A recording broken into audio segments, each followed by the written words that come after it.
Okay, welcome everybody. My name is Carsten Zimmermann. I'm a professor in the business school, and I'm very happy to moderate the session here on what happens if I started my venture today.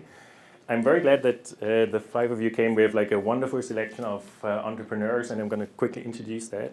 I'm also very thankful that so many of you came. As you can see, this place, we should have opened it up in two different other rooms. So thanks for coming. There's a wonderful interest here in entrepreneurship, but also in different angles of this.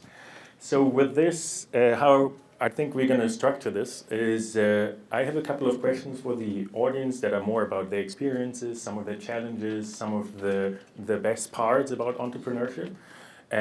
But since I don't want to be the only one asking, I will in the end also hand out the microphone to the audience, and so feel free to ask any questions that you're interested in. Overall, we don't have that much time. I think we have about 35 to 40 minutes. So feel free to ask many questions right after this. So with this, thanks, and let's thank all the five here first for coming already, and then let me start going. Thanks. So we have a panel that is a wonderful mix of different industries, different stages in entrepreneurship, and I think we intentionally build it that way so everybody in the audience can somehow relate to the entrepreneurs. In the order. In the orders that we're sitting, I think I start right here because you're right here. Snare comes from is one of our SIC finalists, from what I heard. Is the winner. Is the CEO of Give Venture, and I'm very happy that you came here. We've heard of Sylvia before. Sylvia, thanks for joining. Is on the angel side, and there's a reason why the angels are called angels. So as you can see, so is the founder and CEO of Hera Labs. Then we have Alex. Alex Pascal is the co-founder and CEO of Coach Logic, right? And then Nathan. Right after this, Nathan Resnick is the founder of Yes Man Watches, and then finally Siamak. I had to practice that. I got it. Siamak Karami, who is Sky River IT and president there. So welcome all five of you. I'm very happy that you're here. In terms of, let's start right away with a very simple question. I think simple in the way, and I think we start this way forward. What got you started in entrepreneurship? What was the trigger? What was the initiator? What is it that got you going? So let's start with something like that. Yeah, so I was, I was working a lot of hours and trying to first I got a job, and it was really hard I was living and breathing everything in the company. So I wanted to do everything myself. I wanted to learn about everything in the company, and then I thought that if I'm in the middle of this puzzle, why don't I do something better?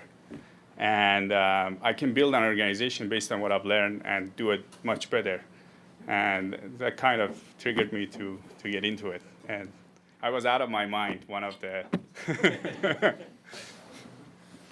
For me, it started after my freshman year in the summer. I was working a 9-to-5 job, 40-hour work week, and I wanted to do more with my life. And I had this idea buzzing in my head for this new innovative watch strap, and I decided to pour my life into it and didn't want to work for someone else, so I just became an entrepreneur by trying to chase my own dream.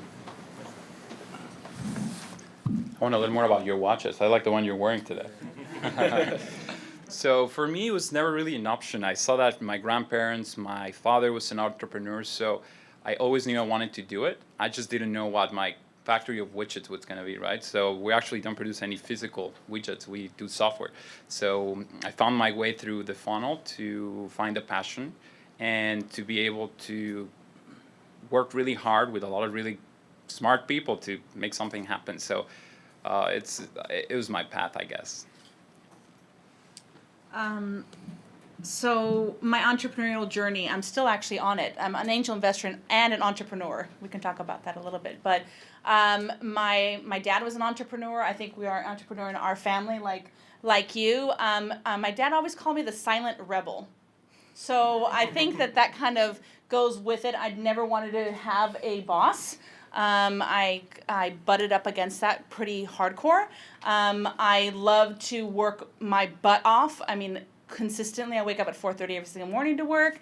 I live and breathe what I do. So I think that's what kind of makes me so forward and being an entrepreneur. I never sought out entrepreneurship. I actually didn't admit that I was an entrepreneur until after I'd started my company and then realized, oh, I guess that's what this is. In my freshman year, I had an idea for an app that I thought would be fun to build in my spare time. Started building it when I pitched the idea to a competition, won the Microsoft Challenge for Change, got some initial seed funding, and then I started the project and realized that there was a lot more to this than just an app that I could hack together in a weekend. So that turned into the company that I have today. Nice. So thanks, everyone. I think Alex mentioned one point that I want to start with right away, and that is working with the right people, finding mentors, finding different partners in an organization. How did you do that, and what is your learning in this? Anything that went wrong on this, or anything that worked really well, some of this? So, thank you for that. Yeah, you picked up on something that's important to me. My company is all about helping companies develop people. And I actually had to start my company all over again. So the interesting thing is that when I saw the question, I thought, well, it's actually something I have to do. So the one lesson for my first go at it was you have to find the right people, right? So the second time around, same company, I decided to look for a co-founder.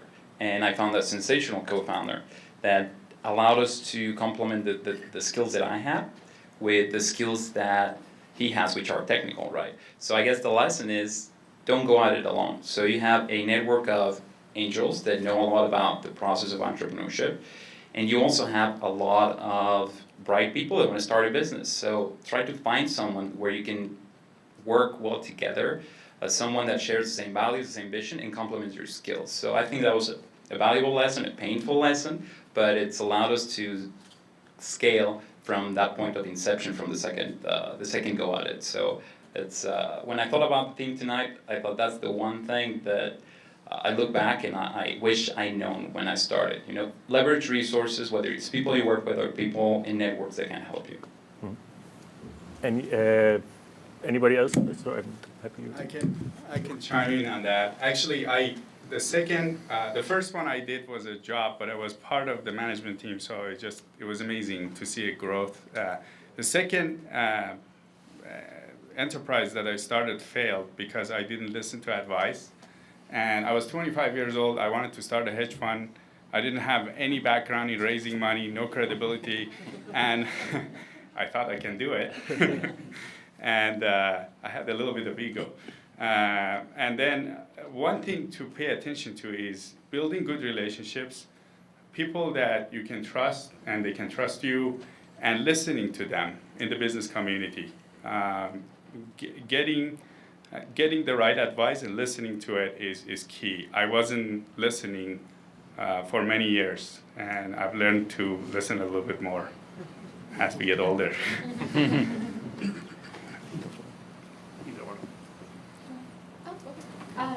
So for me, when I was starting at the company, I was really young. It was my freshman year of college. I hadn't built up much of a network. So finding the resources was really difficult because I didn't know where to look. But people everywhere are willing to help you. And it's incredible how many resources that we have available, either through, past coworkers, maybe your current classmates, if you're still in school, join a meetup group, find people, connect with them. Someone recently told me that a network isn't about who you're around right now, it's about the people you've connected with in the past. So, feel free to message people whom you haven't seen in a while, because you never know when you could potentially help each other out in the future. So. Great insight. I have a question related to people, and that is both actually for Sylvia and Nathan. If you start a watch company, at some point you need funding.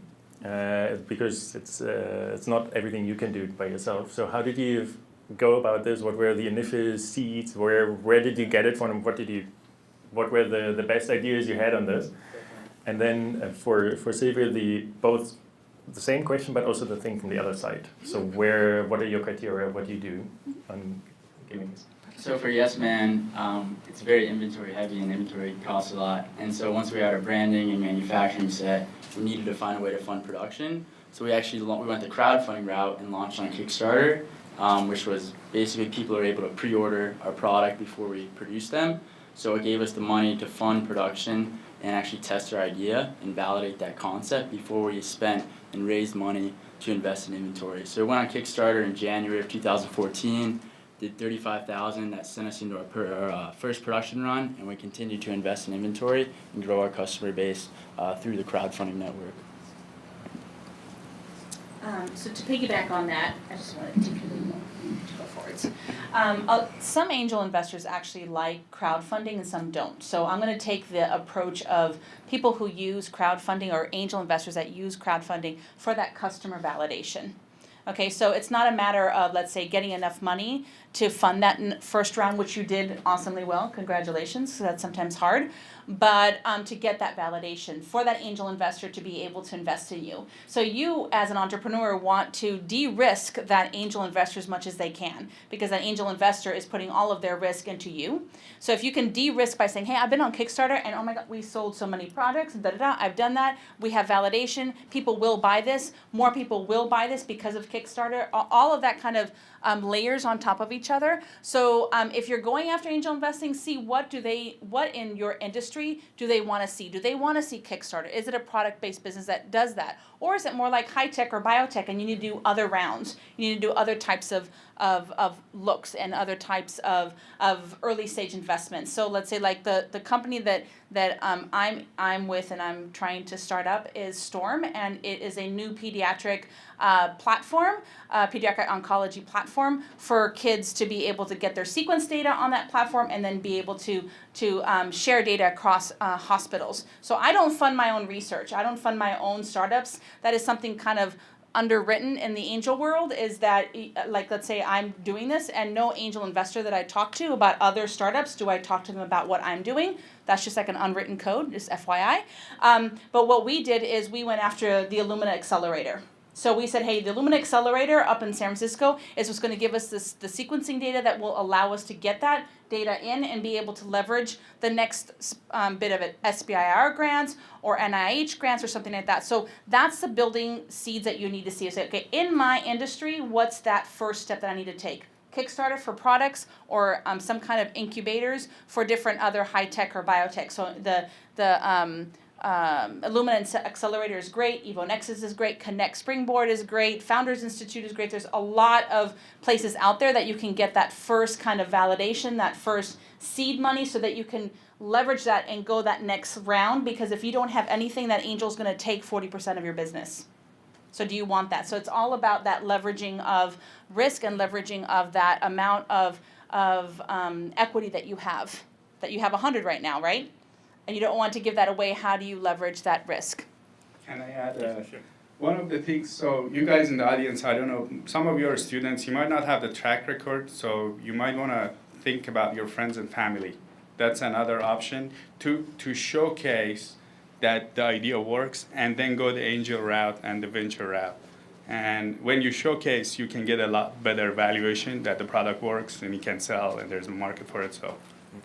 And can you explain how you did that? Because for an IT consulting related company, that's also relatively intensive for what you need afterwards. So we're a service business. So what I did was I built a division for another company and bought it from them and paid from the revenues to them. And it was a tricky situation, but I didn't need any money. So piggybacking on both my panelists, one of the things that you don't think about when you get into entrepreneurship is that fundraising. I used to think, I have such a brilliant idea, it's going to be amazing, I'm going to go talk to investors, they're going to be just, this is the best thing I've ever heard, they're going to give you money, right? You have to have that attitude in order to jump on the opportunity and take it. If you're too negative, you're probably not going to ever become an entrepreneur. So you have to do that, but then you have to be realistic and try to understand that world that you don't really understand. Maybe some of you do understand. There's been an explosion in startups, and we talk about all, funding and Series A, Crunchbase, this company, Uber raised $1 billion, so we're more aware of what that world looks like. I think something that's changed in the last couple of years. But something to think about is, what does that really look like from the standpoint of the entrepreneur, the investor, and start thinking about how you assemble your company, your vision around different stages of funding. And that's going to change. It's going to change based on your ability to execute, on the people you're able to recruit for your company, on the relationships you build with the investors. But it's one of those things I never thought about. And we're in the process of raising money right now, and every single meeting I walk into, I learn something. And sometimes you're like, I shouldn't have said that. And sometimes you just think, that was amazing. And sometimes, they write you a check, and sometimes they tell you, come back in 18 months because we're looking for companies at this revenue rate or with this level of traction. So it's a battle, but if you keep playing it, you play it smart, you build a good team of people, and you talk to the right people, you'll get there. I think just one more piggyback, and it's really quick, is that as much as you think that they want to kind of like do the dating game with you, you have to do the dating game back to them. Sorry, I need to talk in here. So the dating game back of knowing what they want. Let's say like knowing that an angel or a VC firm is an early stage VC firm or an early stage angel investor. That's critical to know because you don't want to go to them too late or too early. So that people that people equation is so important to really be knowing who you're going in front of and knowing what they want. You're doing the same dating game that they are to you. Okay, and talking about dating games, desperation wouldn't work. If VCs know you're looking for money and you're desperate, it's not gonna work. Think college, you don't want all the girls to know that. That you like them. You go to the pennant and you play cool, you see her 3-4 times, and then you kind of pretend like you maybe want to meet her. Same thing, kind of. Yep. Excellent. Okay, now one thing, because both Siamak and Alex mentioned that they went through multiple ways of before that really worked. Can you explain the pivoting in the process, or for Alex when you did worked without a partner for when you started the the financial firm? So the financial firm. So here I was 25 years old, high-level executive in a 300-employee organization. Nobody could spend a penny without my approval. So I had a lot of ego, and my ego wasn't in check. I thought I can run everything and do anything I want. And a lot of people told me that, hey, you're 25, you're out of your mind, you can't raise any money, and this is a really tough business. You want to build a hedge fund. How are you going to get funding? How are you going to manage it? And I didn't listen. And people told me you need to set up a professional setting, build a fund like the way it should be done, get a real office.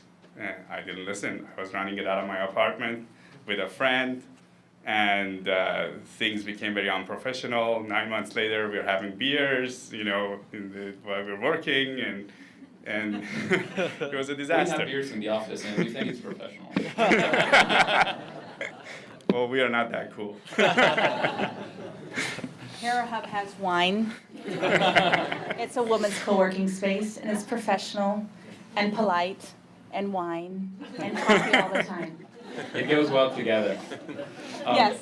So I love that you brought up the word pivot, because the startup is all about pivoting. You're going to start with one idea. Again, you think it's the greatest things ever lived. Your ego is involved. You're starting a business. People are listening to you. You're going with investors. You're assembling a team. Your vision. You have people that are rallying together with you to make that vision happen, right? So it's easy to get lost on the idea. It's all about pivoting from customers, from investors, the question they ask you, the features they want, what your team's telling you. The CEO in a startup is a very dynamic, emerging role. And if you're not able to play that game of just going with it, I wasn't really good with change. I have a background in psychology, right?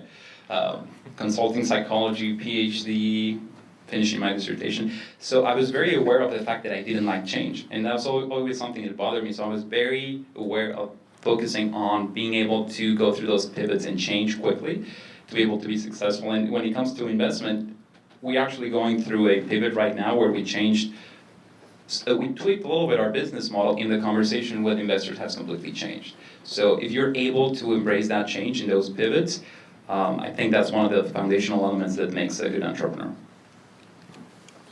Yeah, And Alex is getting at something, deeper about what is really core to being an entrepreneur and what characteristics, help you along the way. So a lot of people will tell you that, the most important characteristic is passion or intelligence. But I really think the most important characteristic an entrepreneur can have is empathy, because you're dealing with your customers, you're dealing with investors, your own team.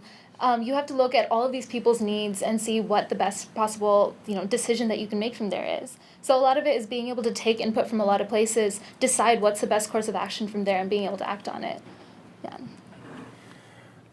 Nathan, because you started with Corked, if I get this right, and then you did, Yes Man. and then Yes Man. So how was the mix between those two? And then how are you, because you're in an earlier stage than a lot of our very senior entrepreneurs, how are you managing the movement? Yeah, I can talk about the branding with Yes Man. When we first launched, we had these really cool leather watch straps that basically worked as a zip tie, where you slide the strap through the buckle and the buckle caught on notches in the strap. So this was the only leather watch strap on the market. It still is, without holes in the leather strap, so it gives you the perfect fit and keeps the leather on your watch strap fresh. But for me, my passion behind the brand wasn't to sell these watch straps, it was to sell the brand Yes Man. We want to empower people to do more with their lives, and so we pivoted to like these stainless steel watches that are kind of more classic and don't have leather straps. And really, the play on these is just the brand, Yes Man. But for our watches, for the original leather straps, what we were realizing is that a lot of our customers were originally buying our watches because of those neat leather straps that we first started with.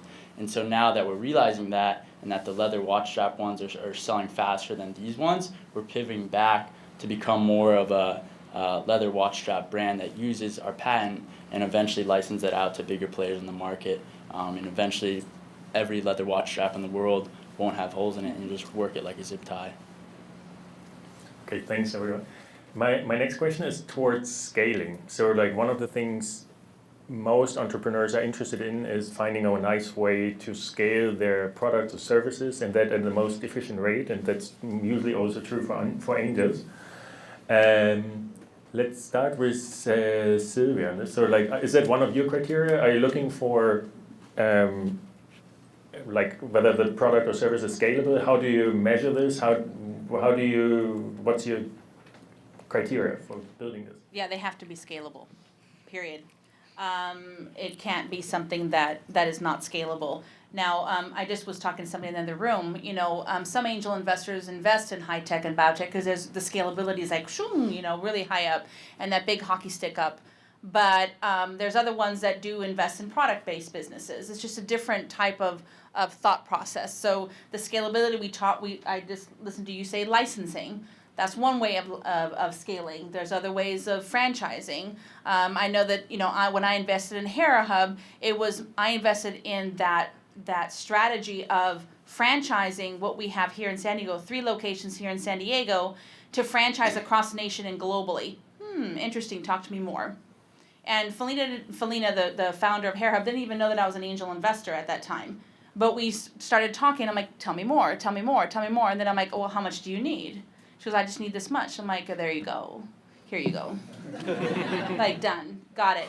But she needed to come up with that scalability equation. I don't want to come up with it as an angel investor. You have to do it. You have to be empowered. You need to be able to really understand your industry, because sometimes an angel investor is not in your industry. Other angel investors only invest in their industry, so they know it really well, so you need to know that really well. Or that you really don't know anything, and you need to have that entrepreneur tell you, how am I going to scale, and does that look good? Is that the type of return on investment that I want as an angel investor? What's a time frame that I'm going to be looking at in my return on investment? So all of those things are part of scalability, and it all depends on industry. But I love that you brought up licensing. That's a lot of ways of how people do get a higher return on investment from university discovery. Since we're here at a university, let's talk about that a little bit. You know what I mean? It's like, that's where I'm coming from, UCSD Commercialization Center at UCSD. So we talked a lot about licensing, about, well, how do you grow a startup? Do you grow a startup and have a product and do it all on your own? Or do you know that you're going to scale into a licensing agreement in a bigger company? Who are you going to sell it to? What's your exit strategy? And even when somebody is talking to me the first meeting and they don't tell me what their exit strategy is, there's a door. That's just who I am. And again, angel investing is so personal because you're writing a personal check to that entrepreneur. So that's why I'm really like nailing into the floor is that angel investors usually just go after the person. They write their personal check, and they want to see that exit strategy and that person knowing what that exit strategy is. And that goes back to also scalability as well. Hopefully that answered your question. If I may, that was great. It's nice to see it from your perspective, right? Because we're so used to seeing it from ours. Yeah. So scalability is one of those things in startups. Startups imply scalability. That's what a startup is. A startup is not a small business. It's a business that can take off quickly and it can produce massive change in an industry. It's really about knowing how to scale. And the basic concept of it implies that you don't know where you're going. Again, uncertainty. It's a big thing with entrepreneurship. So when you're starting to scale, there's a lot of things that you've learned, and there's a lot of things that you don't know yet. So as you're scaling, it's important, again, I keep touching these points on the networking component, to align yourself with VCs or angels, especially when you start thinking about VC money. What they do is they help companies scale. They do it by connecting you with the right people, helping you bring the right people to your team, and giving you the funds you need to be successful. So it doesn't imply that you're going to be successful. Scaling is an art, and you can have people, money, anything.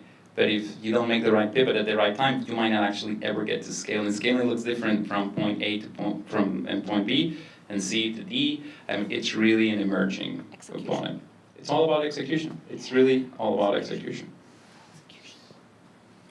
So one of the things that, from my perspective, the role of a CEO changes. You know, when you start a company as a founder and you have an idea, you get it to market, now it's working, you have a few customers, and now you want to take it to the next level. You have to be open to changing your role quickly. You go from being the guy that does everything to now you're just doing sales, you're managing sales, to now you have a team, you're delegating everything. So you have to be open to adapting to these different roles. And you have to be very open-minded, understand your own flaws, and pass on the roles to the right people and hire the right. Great.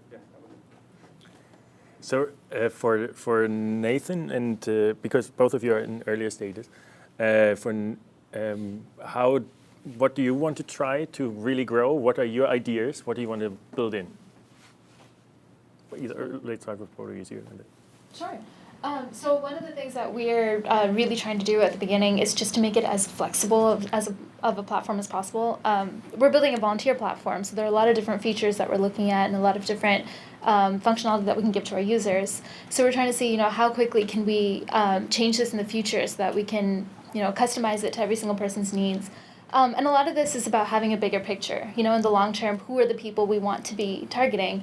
Who are the types of companies that we want to be working with? So we're, creating general profiles for all of these people, seeing what exactly they'll need, and then trying to create a basic prototype based on what we see them expecting in the future.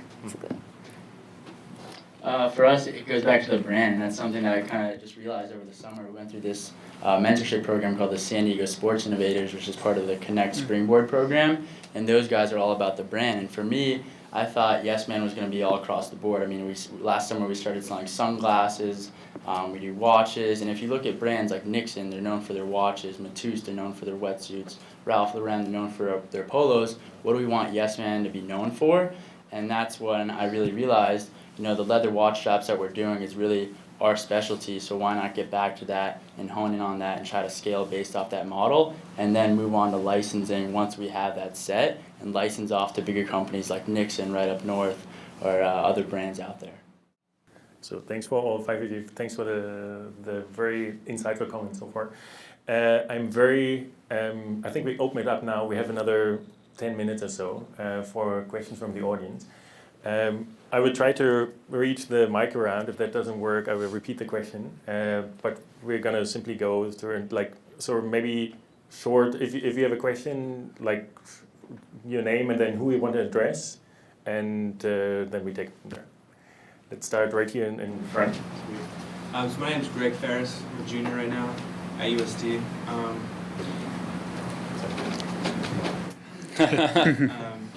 And so I have like a million ideas, just like any other entrepreneur, right? But it has nothing to do with the idea, it's all about the execution. My question to you guys, open to anybody who feels like they want to answer. How do you go from idea to validating this idea? This will work, I know this will work. And how do you know who your customer is and how do you know they're actually going to buy? Instead of just assuming everything, because I feel like everything's along on assumptions, how do you validate it to know exactly this will work to these people?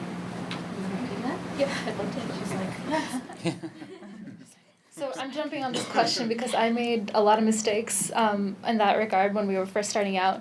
I had this idea and I thought, this is the coolest thing ever. This is going to take over the world. Got started and it went for a really long time. About 6 months into it, I realized, okay, no, this isn't going to work.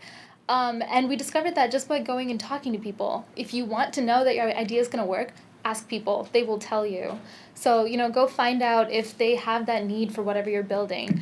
Find out find out what they're doing to, solve whatever problem that you're getting at. Basically, find a core problem and try to create a solution for it. And if you can get at that pain point, people will buy whatever you're selling. So one interesting thing is to think about the idea and where it comes from before you start coming up with that idea for the business, right? So some great ideas come out of the blue, and you're not an expert in any industry, you don't have necessarily a profession, you're a college student, you've worked many different jobs. But sometimes it's also about looking at a certain path and knowing that you might not be an entrepreneur today, but aligning yourself with becoming good at something, specific industry, developing a certain skill, and then starting to develop an idea. Because it gives you, and I keep going back to the network, but it's really all about people. Everything is a network. So when you think about it, if you tap that network, let's say a specific industry, you start going to conferences, you start learning the problems. One thing is to try to solve a problem that you barely understand, and another one is to really understand a true problem. As a consumer, you can start right now, right? But if you want to, maybe you like biology, well, get into that field and then start learning some of the problems. There's billions of problems to be solved, and then that gives you a good framework to start developing some powerful ideas. Not to say that you can't start a company without that, but sometimes the best thing to do is, I want to be an entrepreneur in 10 years. What do I do to get there? Maybe you get there in 2. I just have some other comments. Who knows Lean Startup? Everybody in the room? Okay, that's, if nobody does know that, it's a really easy way. It's a business model canvas. I'm about getting I need you to do it right now. Like tomorrow you're gonna start, stuff like that. So look online. There's a lot of videos out there to do the business model canvas. That actually validates your, let's say, your idea. So you want to be able to get that out of your brain. That's a lot of people have that in their brain. They're like, oh, I have a great idea. Well, get it out of your brain. Get it on paper somewhere. Talk to somebody, get it on a piece of paper, on a napkin, I really don't care where it is, put it on a piece of paper, right? And then basically get out of the building, like she said, get out of the building, and ask customers, and that's very Lean Startup-ish. So just go on there and figure that out. And then the other thing I loved how he said is if you really are passionate about something, I have my PhD in biochemistry, okay, that's just random, okay, and molecular biology. So I love that field. Gosh, now I don't even know how, okay, I'm dating myself, hello, whatever. About 10 years later, I'm actually starting up a business in biotech. So, did I grow from all that? Yes, I have this, so, my PhD, I do remember it, sort of. I can actually leverage that. We're talking to Illumina and saying, I know this field really, really well. Yes, it's been 10 years ago, but I really understand it. I have been away from it, but I can bring value to the startup team, and then that kind of grows. So it all depends on what ideas you have. I'm about action now. Do it tomorrow. Get it on paper, start it. Yeah. And then also that whole If I could add one more thing, because actually my business, we do IT services for small, medium-sized businesses, and I don't like technology, I'm not good at it, but I was a finance guy, my IT department was the biggest nightmare, and this was a pain, and I knew that how to talk to the finance guys, they're facing the same pain, and how do we solve this problem? And when we went in front of people, we told them, yeah, we know your problem better than you know it. So it changes, and it's a lot easier to go after it. If you can find that problem, and if you can get into a job and get into an industry, get to learn it, and go from that angle, it's a lot easier because you know your customers really well. Okay, thank you. My name is Ash. I'm first year MBA here. My question is to Sylvia. If you had to, so if there are two projects that you're looking at, and if let's say one of them has a better return for you as an investor, and the other is probably focused on social issues and will most likely have a social impact, which would you choose, and how will you choosing the social impact business really help you? I mean, I don't like having this answer, but it all depends.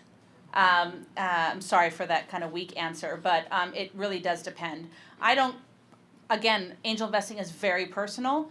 It has to, for me, it has to have a female founder, period. I think there's not enough female founders out there, and I'm going to make a difference. Sorry. But that's my social good. Has to have a female component. However, when I did one of my biotech startups, it was a female problem. It was cervical cancer, to eradicate cervical cancer. Do you think I went on it? Yes. Yes, that is a social problem. High return on investment? Yes. Okay, double yeses, awesome, let's go. Now they have a woman CEO. I convinced them. So if you want my second round investment, I think that you need to be considering. But but that's the power of doing what you are passionate about and making those action steps, whatever that action is. You want to help another female entrepreneur, you want to help another entrepreneur along the way, like you said, everybody's willing to help them go forwards and do that, because that just makes such a world of difference. If I may add something quickly about social entrepreneurship, I think there's two paths for social entrepreneurship. One is very socially, a business that's very geared towards that social entrepreneurship. It's its core, right? And the other way is go out there, make a ton of money, have great practices on how you manage your people, have a great culture, and make sure that that culture gives.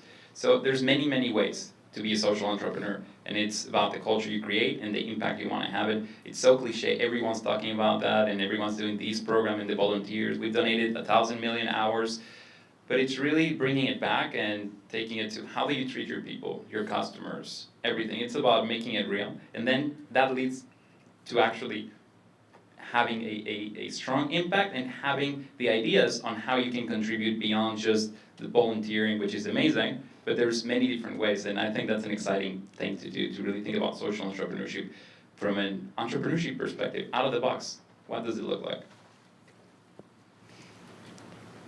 You can share. Okay, I'm Andres, first year MBA as well. I wanted to know, how did you get the customers to know your companies? What tools do you use? Oh no, good question. So for me, when I first launched Yes Man, we didn't have a marketing budget. I didn't know how to get the word out there, and I had a buddy who was writing for entrepreneur.com, and I realized that I could do content marketing. It drives organic traffic. People would be interested in the story, and they would learn about my business through the article. So the first way we created buzz for Yes Man is Entrepreneur published a article right when we launched on Kickstarter, titled "Student Raises 15 Grand on Kickstarter Without Spending a Dime," and it drove a ton of traffic, a lot of interested customers, and now through that I continue to write for Entrepreneur, continue to write for Huffington Post, Elite Daily, and it's just a way for us to funnel through traffic and also boost SEO. All those backlinks, those reputable websites really helps us in the long run. So adding on to that, you want to find out where the people you're trying to target are actually going for their information. So, find the websites that your typical target customer is going to be using. Are they the type of person who will read Entrepreneur? Are they the type of person who watches a lot of YouTube videos? Do they spend their time on Facebook? Find the right social media channel, website, or even, in person if you want to go to conferences that have to do with the type of, startup that you're trying to form. Go to where those people already are. And jumping. Well, create a story. Create why you're starting this product. Create a story that would move the buyer and relates to them. So that when you're putting it in the right places, and when you're in the entrepreneurs.com, people are interested. People are like, oh my God, I need this product because I connect to this product. And a lot of times, the story of what the product does is not interesting. Why it's there it's much more attractive. It's an emotional appeal. Like I recommend you guys to read a book called Start With Why, by Simon Sinek, and he has a TED Talk. I think that's really worth looking at. One word: hustle. You know, like hustle your butt off and get in front of all of those customers. And also, a lot of people want to go after the big market. Go after those early adopters first, and they're going to sneeze to the bigger people. It's the same thing. Like, why did you write that article on Entrepreneur? You wanted to get the early adopters. Period. They want you to. You want them to read that first article, and they will grow your client base.